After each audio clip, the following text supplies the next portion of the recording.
आप मैं भी। कंप्लीट सर्कल में कौन सा स्टॉक पे दाव लगा रहे हो? तो हमें आशीष डिफेंस एज अ थीम बहुत अच्छा लगता है। तो इसमें 2 स्टॉक्स हैं जो हमारे कवरेज में हैं। मैं उन्हीं पे बात कर सकता हूँ जिसमें मैं इन्वेस्टेड हूँ। एक कंपनी जिसमें हम थोड़ा लकी रहे और थोड़ा अर्ली एंट्री मिल गई हमें, वो सोलार इंडस्ट्रीज़ है। ये कमर्शियल एक्सप्लोजिव्स की बहुत बड़ी कंपनी है। पैकेज एक्सप्लोजिव एक्सपोर्ट्स में भी है। तो यहाँ पे इसका वॉल्यूम ग्रोथ हुआ 15% के आसपास पिछले 3 साल में। और ये जो डिफेंस में इनकी एंट्री हुई है वो बहुत अच्छी हुई, इनका ऑर्डर बहुत अच्छे मिल रहे हैं। और इनका बेस्ट पार्ट है इनके पास कंज्यूमेबल डिफेंस के प्रोडक्ट्स ज़्यादा हैं, तो फ्रीक्वेंसी ऑफ ऑर्डर्स जो है और जो उसका एग्जीक्यूशन है वो भी टर्न अराउंड अच्छा होता है। तो ये हैंड ग्रेनेड्स में है, पिनाका रॉकेट्स में है। इन्होंने अभी टेक्नोलॉजी पे बहुत काम किया है। तो मिसाइल और रॉकेट्स को एक ही फैसिलिटी में इंटीग्रेट करते हैं, जिसमें आपका ये वॉरहेड्स होता है, डिटोनेटिंग यूनिट्स होते हैं। अभी विक्रम एस का लॉन्च हुआ जो आपने देखा होगा, वो इन्हीं के सब्सिडी के थ्रू हुआ। तो बहुत अच्छा बुक डेवलप हो रहा है। तो वॉल्यूम ग्रोथ आई केमिकल से, मार्जिन आया डिफेंस से। और ये ऐसी कंपनी है जो अगले 3-4 साल में शायद 40-50% EPS ग्रोथ दे सकती है। हमारे पोर्टफोलियो में काफ़ी अच्छा करी ये साल बहुत अच्छा रहा है। और इसी में हमें HAL भी अच्छा लगता है, क्योंकि HAL के साथ क्या है कि ये पहली डिफेंस कंपनी है जिसका मार्जिन बढ़ा है। 20-22% एबिटा मार्जिन से करीबन अब 25-26% पे आ गए हैं। और इनका जो रिपेयर और ओवरऑल डिवीज़न है, क्योंकि आपके ऑर्डर बुक बढ़ रहे हैं तो जो रिपेयर ओवरऑल और स्पेयर्स होता है उसका भी रेवेन्यू बढ़ता है। वहाँ पे इनका 35% मार्जिन है। नई फैसिलिटीज़ आ रही हैं एयरक्राफ्ट्स और हेलीकॉप्टर्स की। आपने अपने पीछे देखा होगा कि छोटी कंट्रीज से हमें डिफेंस के ऑर्डर्स आना शुरू हुए हैं, जैसे आर्मेनिया और बाकी जगह। और गवर्नमेंट का टारगेट है $25 बिलियन का डिफेंस एक्सपोर्ट्स का 2025 का। तो पॉलिसी सपोर्ट है।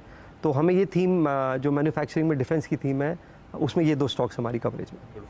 दीपन सर, आपके रडार पे? देखिए, I am always been very bullish on technology, और जो डिजिटाइजेशन जो हो रही है इंडिया में globally, I think that's a very powerful investment theme. और I have been very positive on platform companies, profitable platform companies. I am not talking of Zomato और Paytm और नाइका, बट ऐसी 4-5 अन्य कंपनीज है जो काफ़ी प्रॉफिटेबल है। और first platform company which was very successful in India was InfoEdge. But after InfoEdge, we had the choice, like we have RateGain Technologies, we have Tanla Solutions, we have Route Mobile, IndiaMart, Affle India. So these are companies जो की speciality क्या रहती है, they have created the platform, और जैसे जैसे users आते हैं, as they get more and more customers, the revenues start to shoot up, but the expenses do not go up. तो ऑपरेटिंग लेवरेज बेनिफिट मिलता है। No doubt they are trading expensive because उनकी जो return on investment है वो बहुत ज़्यादा रहती है। So in this entire group, there are 2 companies which we are very positive on. Usual disclosure we and our clients are invested in. First is Route Mobile. It is the OTP company. Yes. अगर आपको कुछ भी करना है, OTP आता है, आपको WhatsApp पे कुछ मैसेज आता है, ईमेल आती है, that is the company which is facilitating that particular service. और उनका डोमेस्टिक मार्केट भी स्ट्रांग है, और globally also they are expanding significantly, organically as well as inorganically. Stock is trading about 34-35 times, पर मैनेजमेंट ने they have increase their guidance to 60% growth rate for this year. और मेरे हिसाब से 20-25% की ग्रोथ अगले 3-4 साल is certainly possible in Route Mobile, and there is scope for earnings to be much higher than what street is expecting, और price to earnings multiple भी improve हो सकती है। तो ये पहली कंपनी हो गई रूट मोबाइल। दूसरी कंपनी है एफल इंडिया। तो अगर आप फ़ोन पे कुछ भी सर्च कर रहे हैं, कोई भी ऐप में है, तो आपको एक पॉपअप आता है about any advertising which is coming on the mobile or on your browser. तो ये जो कंपनी है that facilitates for the advertiser that जो पैसा खर्चती है, they get the maximum benefit of that in terms of positioning their advertisement for the right consumer.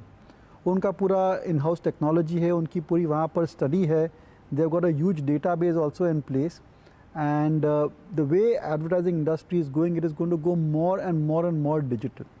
जिसकी वजह से एफल इंडिया की जैसी कंपनियों की सर्विसेज और भी डिमांड में रहनी चाहिए। They have a huge market when it comes to regional advertising, means regional languages में, which they have not even scratch the surface. They have a global opportunity also to expand internationally, which they are pursuing organically and inorganically.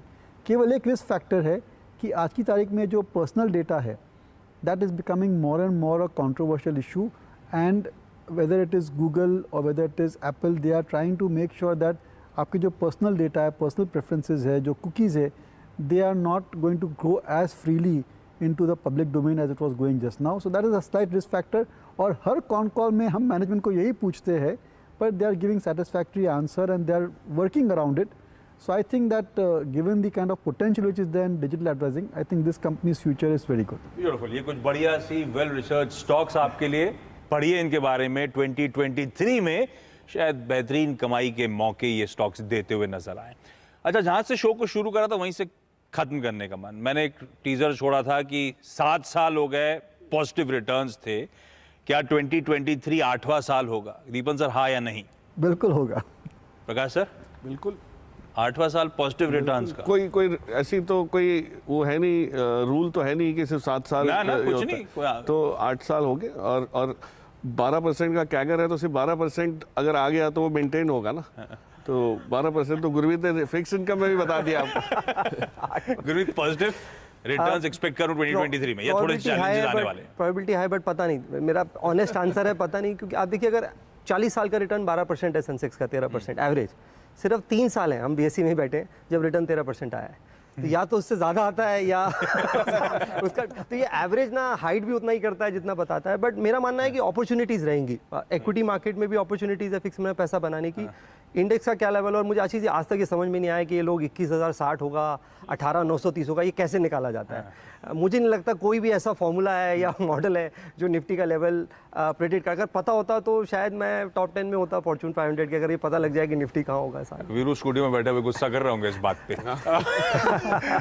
एक और जाते जाते सवाल भाई, 2023 क्या Bollywood movies कुछ करके दिखाएंगी या हमें साउथ इंडियन सिनेमा और हॉलीवुड पे डिपेंडेंट रहना होगा?